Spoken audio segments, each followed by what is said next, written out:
வாழ்க வளமுடன். இப்போ இன்றைக்கி என்ன பார்க்க போகிறோம்னா, நமக்கு வந்து லூப் ஸ்டிச் வருது. அது ஏன் வருது, அப்படி வந்ததுன்னா எதை அட்ஜஸ்ட் பண்ணணும் அப்படிங்கிறத பார்க்கணும். பாருங்கள், நம்ம அதை பார்ப்போம்.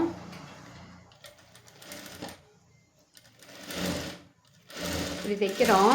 தைச்சிட்டு நம்ம திருப்பி பார்த்தோம்னா, இப்போ வந்து இதில் லூப் ஸ்டிச் தெரியுதுங்களா? இந்த மாதிரி வந்து லூப் அதாவது மேலே வரக்கூடிய நூல் லூஸாக வரும்போது தான் இந்த பக்கம் நமக்கு தூக்கிட்டு வரும். ஓகேங்களா? அப்போ இதுக்கு என்ன அர்த்தம் அப்படின்னா, மேலே இருக்க நூல் அந்த டென்ஷன் பார் இருக்குது பார்த்தீங்களா? இந்த டென்ஷன் பாரு இதை டைட் பண்ணணும். அதாவது மேலே இருக்க நூல் லூஸாக வரும்போது தான் நமக்கு அடியில் இந்த மாதிரி லூப் வரும். ஓகேங்களா?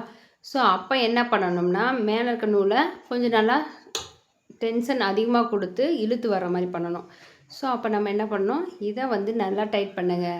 இது எப்போ லூஸ் ஆகும்னா, நம்ம ஒரு முடிச்சு போட்டு அங்கேருந்து நூல் இழுப்போம் பார்த்தீங்களா, அடுத்த நூல் மாற்றும் போது மேக்ஸிமம் அது லூஸ் ஆயிரும், இந்த கேப் எக்ஸ்டெண்ட் ஆயிரும். அதனால் இந்த